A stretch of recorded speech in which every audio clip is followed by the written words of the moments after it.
And I have been laughing the whole time. This is a test of the emergency podcast system. Remember, this is only a test. Hi, my name is Randy. I'm your round mound of podcast sound. Pound for pound, the best podcast around. I'd like to welcome you, and especially you to the program today. And let's stop, drop, and roll right into the program. This is my 69th episode of Infotainment. Well, just an FYI, I was almost scammed by another person with an Indian accent. Dots, not feathers. I'm beginning to wonder whether all people from India are employed as phone scammers. I know that's not true, but after getting scammed once, don't fool me again. But this one came in the form of it affects Microsoft Edge. If you have that, if you use it, it'll come across the screen as saying that a woman saying that you need to call this number because your computer is infected with malware and other viruses. So this is a number. Unfortunately, I did call and I got somebody from India, so I immediately figured it was a problem with it. It is 888-309-5806. Do not call that number. This is a scam that can be easily remedied.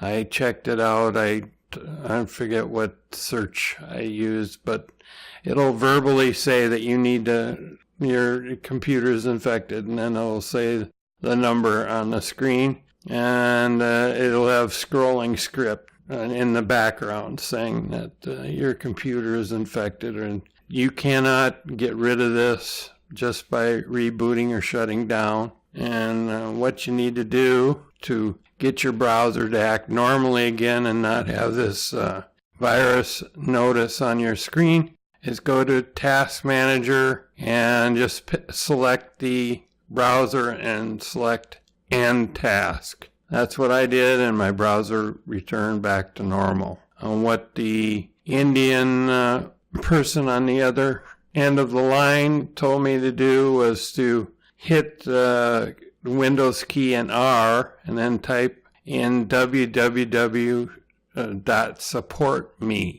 And that brings you to another site. And then they started to want information. So then I told them I'm just going to take it to my local dealer. And I'm glad I just looked it up under my Chrome browser to see what was up with it. And that Chrome worked fine. So then I found somebody who had the right solution. But don't call that phone number. Do not call this company called Guru Aid either. They're another scammer that'll try to bilk you out of a lot more for cleaning your computer than what a local place would charge. GURUAID, another Indian person on the other line that deals with you on that. That I did get scammed, but I got my money back and canceled my card and got issued a new one. Unfortunately, I was having a lot of problems with the computer and really frustrated. And they prey on that, and then they talk in such a cadence that you might not only understand like 5 words. If you speak English, 5 words out of 10. So that's what I did to deal with that. Just an FYI for people who use Microsoft Edge as their internet browser. As it relates to my story, I guess the FTC is also trying to crack down on this type of scam. It's the Federal Trade Commission cracks down on tech support scam run from India. A phone con attempted to convince people that their computers had a virus and then sign them up to multi-year contracts. The same thing that Guru Aid did to me. The U.S. Federal Trade Commission has carried out a huge international crackdown on the number of tech support scams being run out of India, which have conned people in the UK, US, Canada, and elsewhere out of millions of pounds since 2008. as explained by The Guardian in 2010. The scams used boiler room tactics, dialing through the phone books for English-speaking countries. People who answered the phone were told the call came from Microsoft or their internet service provider, that the person's computer was reporting viruses. The caller would then perform an unnecessary fix on the computer and charge the person for it, and sometimes sign them up to multi-year support contracts. The cost could run to hundreds of pounds. People in the US, UK, Canada, Australia, and New Zealand were targeted because they, like the people carrying out the scam, are English-speaking.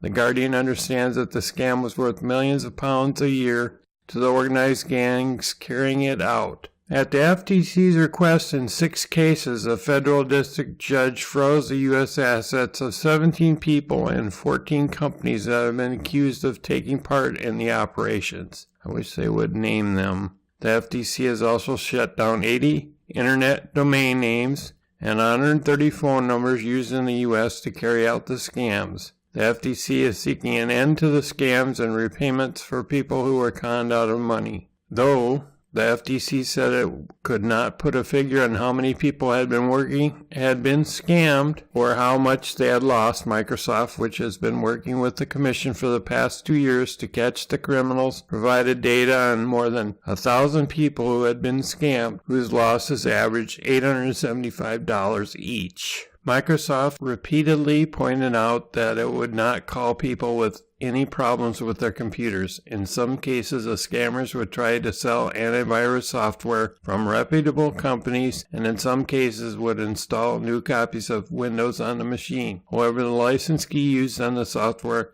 allowed Microsoft to trace it back to its buyer, which aided in the investigation. The fraud occurred in several English-speaking countries. Joining the FTC in the enforcement actions were the Australian Communications and Media Authority, the Canadian Radio, Television and Telecommunications Commission, and the UK's Serious Organised Crime Agency. David Vladek, director of the FTC's Bureau of Consumer Protection, said it was working with law enforcement officials in India to catch the alleged perpetrators. The Commission has also referred the cases to the U.S. Justice Department for possible criminal prosecution. The companies whose assets have been frozen are Pecan Software, PC Care 247, Connections Infotech, Connections IT Service Private Ltd, Zeal IT Solutions, Lakshmi Infosol Services Private Limited, Virtual PC Solutions,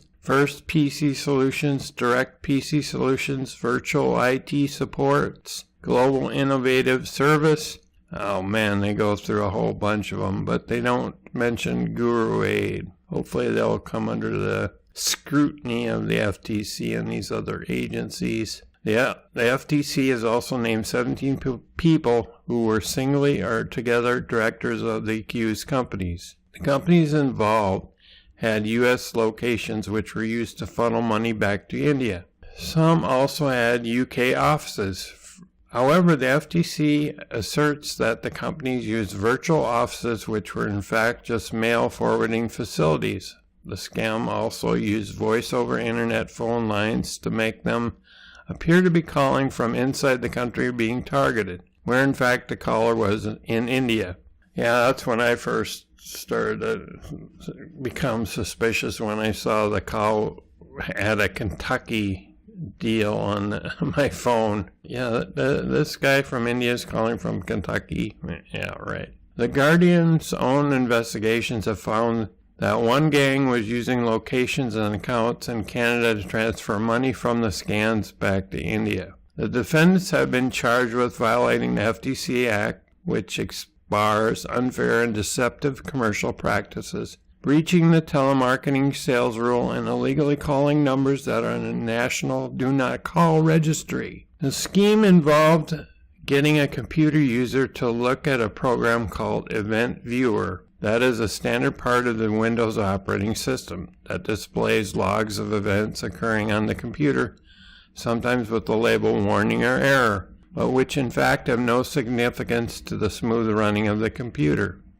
The caller would then say they were due to viruses. that they had been alerted to them remotely that they could fix them. They then would use a remote login to appear to fix the computer. Well, in my case, my deal was that the phone number was closely linked to the security software I had, which was AVG, and it said to kind of call this number and then find out they were not associated with the AVG. Clearly, the defendant's modus operandi was to exploit these fears about malware hiding in the machine, said the FTC chairman John Leibowitz. These scams fleeced English-speaking consumers worldwide, likely to the tune of tens of millions of dollars, and resulted in innumerable do-not-call violations in the U.S. In my opinion, all those people involved in scams, whether it involves the computer, over the phone,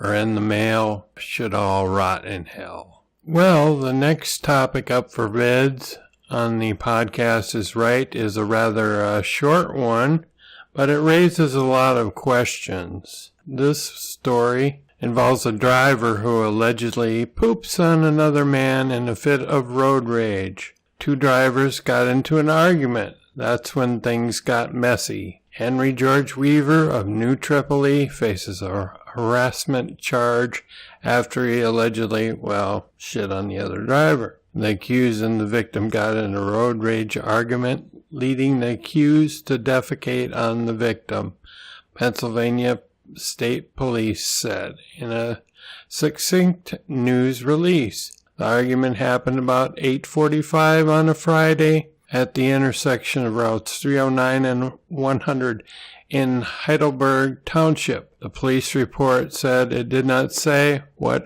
preceded the altercation, the identity of the other driver, or list Weaver's age. The harassment charge is pending in district court. Well, now this story assumes that the one driver was submissive enough to be shit on.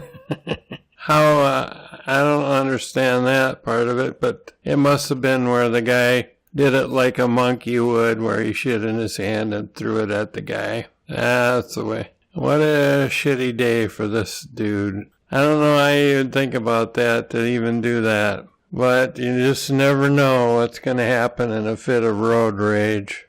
Now let's take a hard left turn like we were playing Grand Theft Auto. To this news story, a car thief on LSD thought he was playing Grand Theft Auto as he led cops on chase, police say. A Grants Pass, Oregon man told police he'd taken LSD and thought he was living a real-life version of video game Grand Theft Auto when he stole a car in front of patrol deputies and led them on a 40-mile-long chase through Jackson County on a Saturday, authorities say. Two county deputies were awaiting a tow truck to haul away a 2003 Toyota Camry along Oregon 66 and Immigrant Lake Road after arresting the driver on an unrelated drunken driving case. When 23-year-old Anthony J. Clark got inside around 8:25 p.m., according to the sheriff's office, he then drove off, evading one deputy's efforts to stop him. While speeding through Ashland, Talent, and Phoenix, Clark crashed through chain-link fences off the roadway,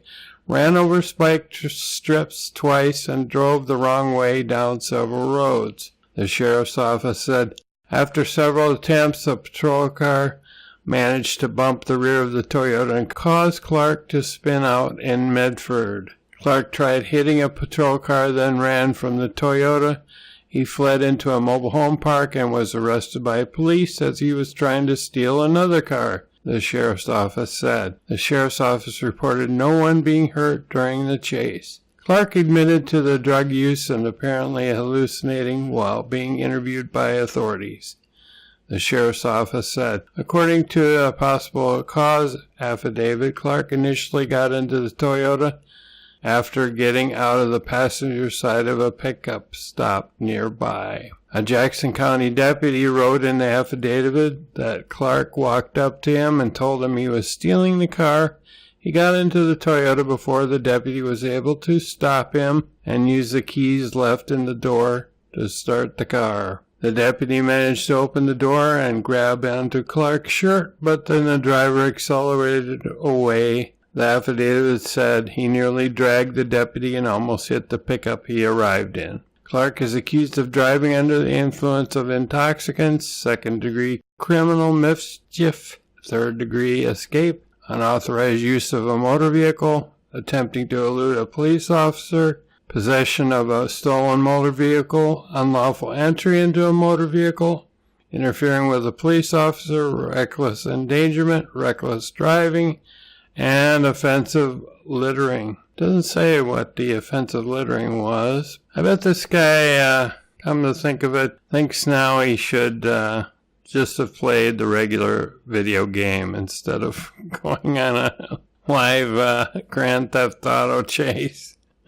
Oh, man. You just can't make this stuff up. My next news item up for bids on the Podcast is Right is about a satanic cult. And everyone enjoys a bizarre cult story, don't they? Well, this one is Terrible Tales of a Lizard-Smoking, Blood-Drinking Satanic Cult. In a town with a reputation for religiousness, a group of Satan worshippers are among the faithful.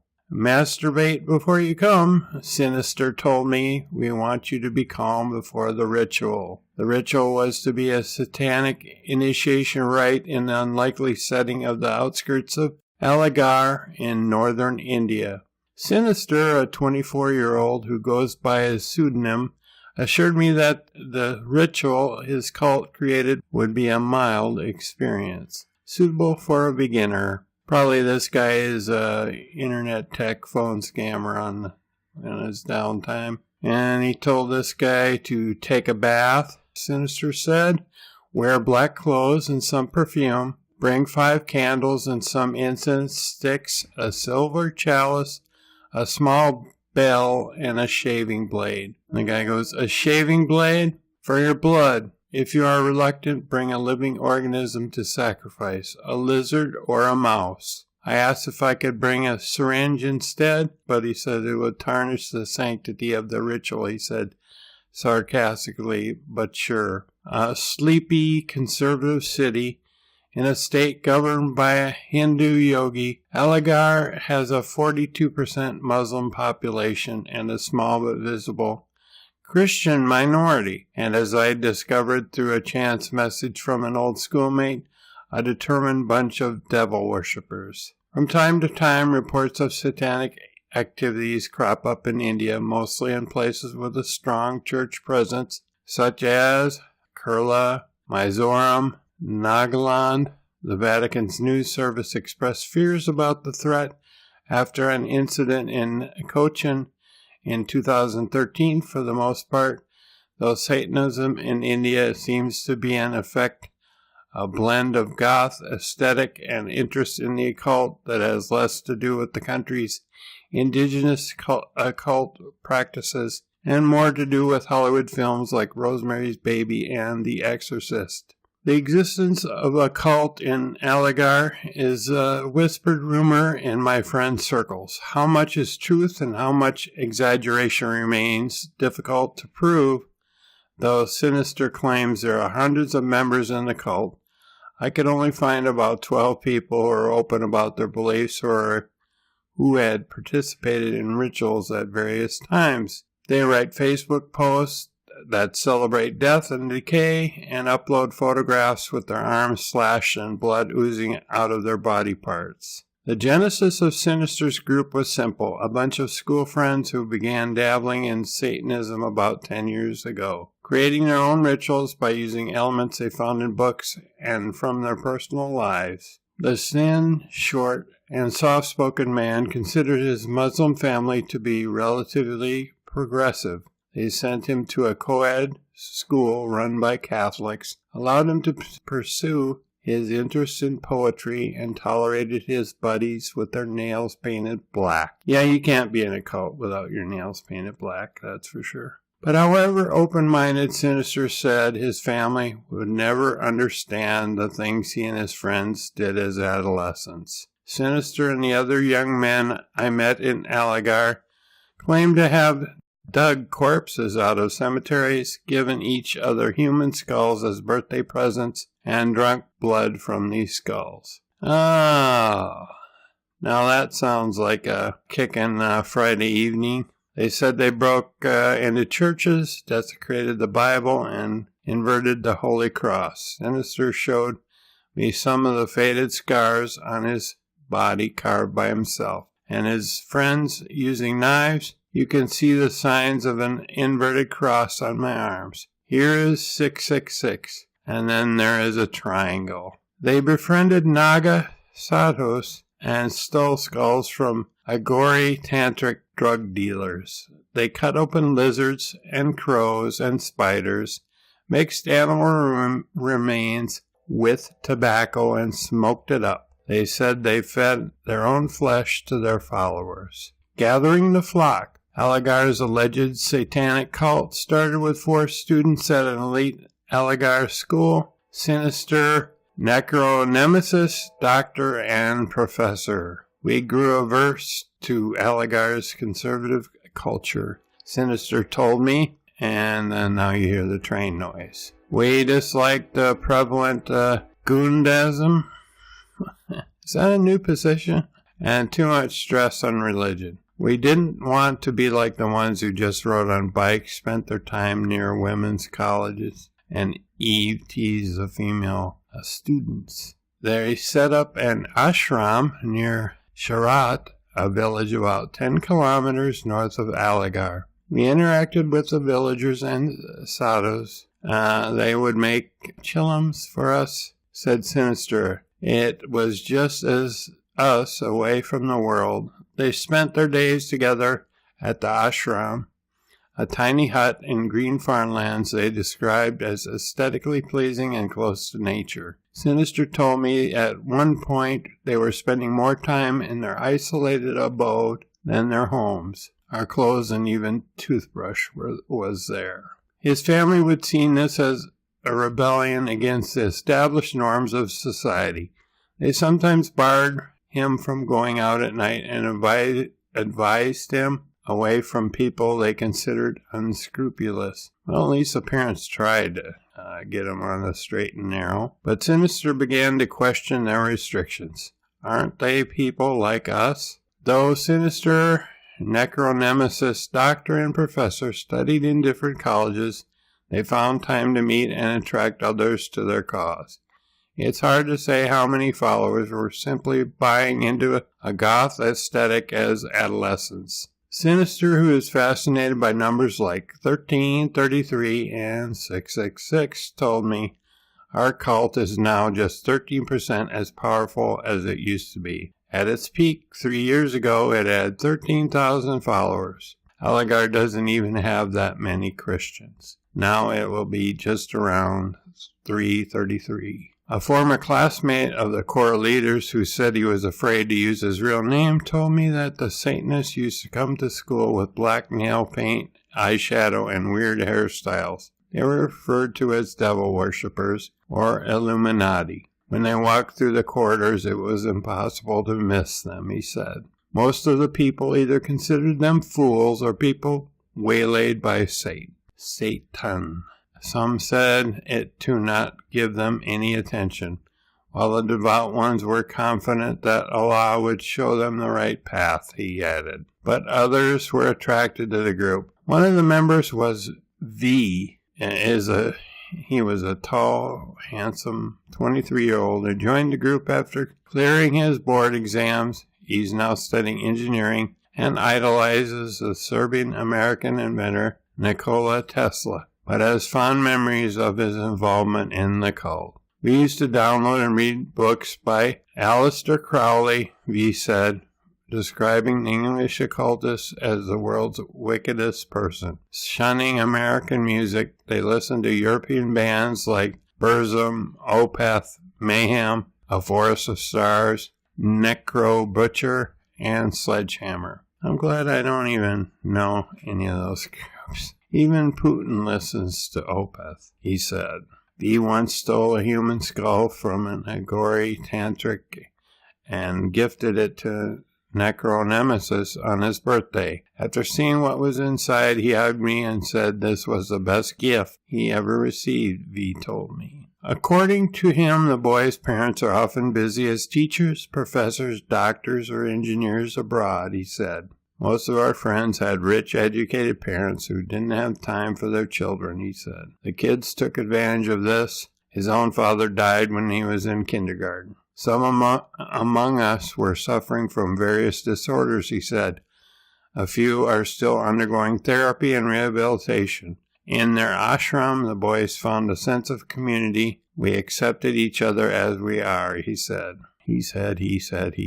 The philosophy of the Blood Brothers is based on the combination of ideas derived from satanic literature, religious texts, paganism, the popular art, and fortuities, the sign that they say universe keeps throwing to them about the existence of forces that created it. Last year I met Necronemesis, now 24, a dark, skinny man with shoulder-length hair and blank eyes, and the de facto leader of the cult, in his family home in an affluent neighborhood in the northern part of the city, where most of the Blood Brothers are from. Slightly disconnected from the rest of the city by a railway line, Necronemesis and his friend called this area the New Aligar. His room had black walls decorated with half-burnt pages of the Bible, and an electric guitar, an animal bone hanging from the ceiling, a skull, an inverted cross, and a Shivalinga.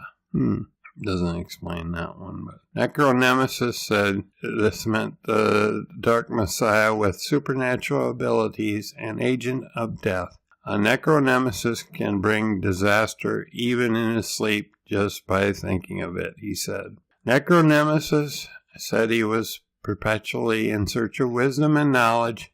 I read a lot of books and began to reject things that don't seem right to me. I have a collection of such books. I yearned for the dark stuff. The books in his room included the Satanic Bible by Anton Sandar LaVey and Salman Rushdie's Midnight Children. The same applied to drugs. He started smoking weed as a teenager. There's one possible culprit. And was soon using heroin.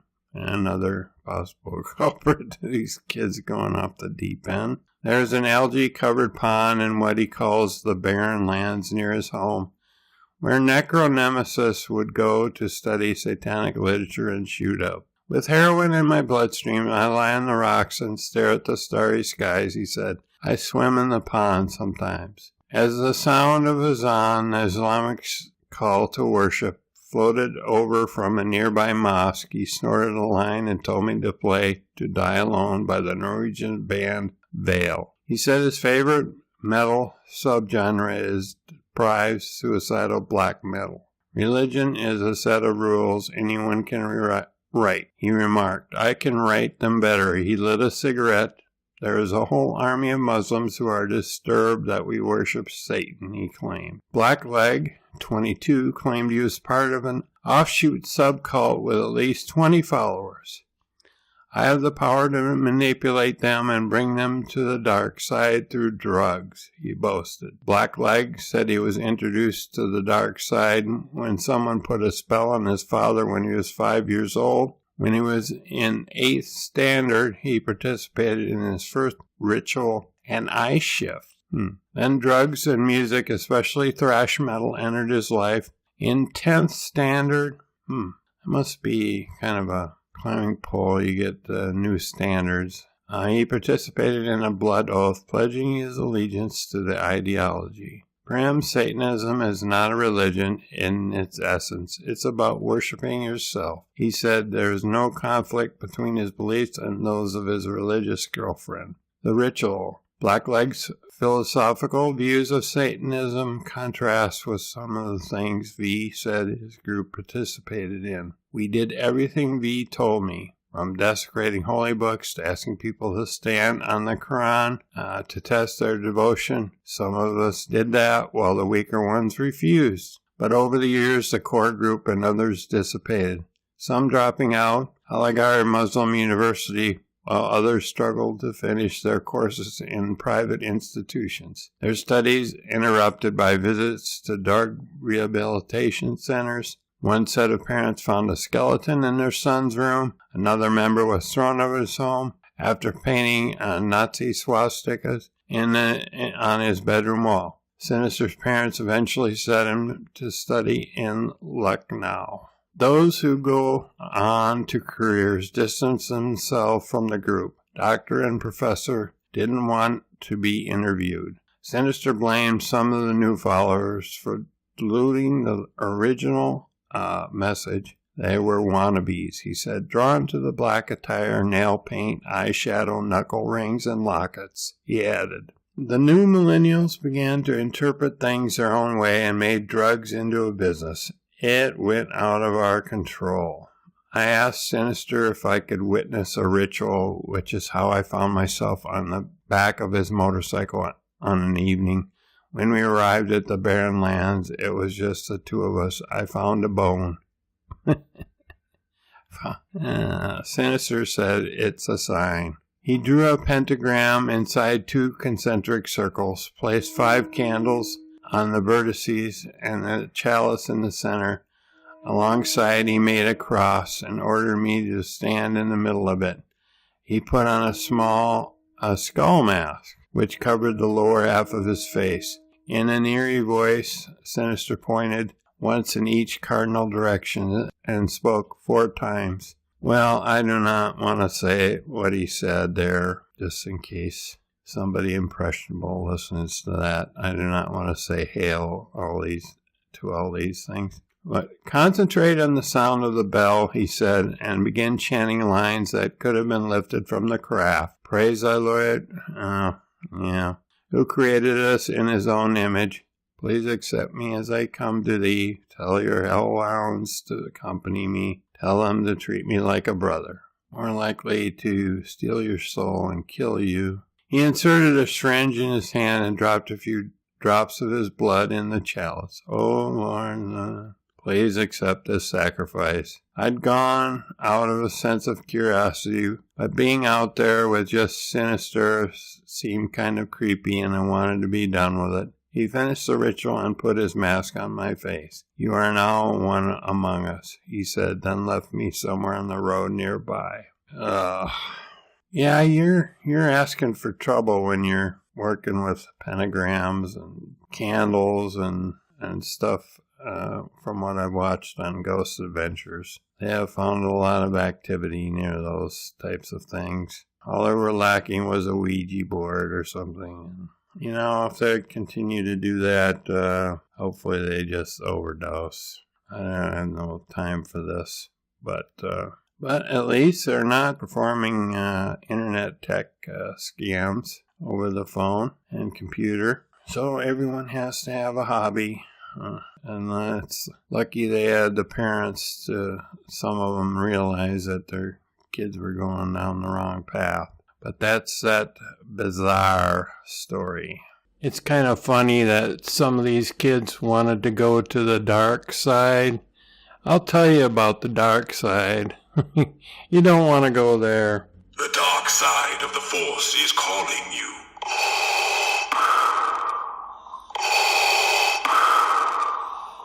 Hi, Darth.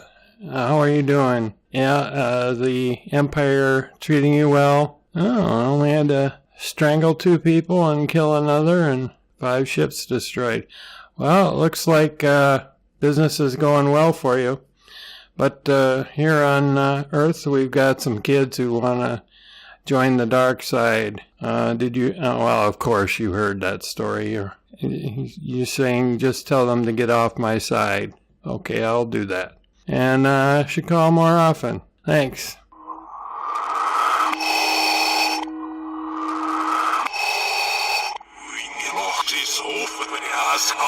The wonders of technology. Well, I think it's time to put this podcast to bed and call Black Alert.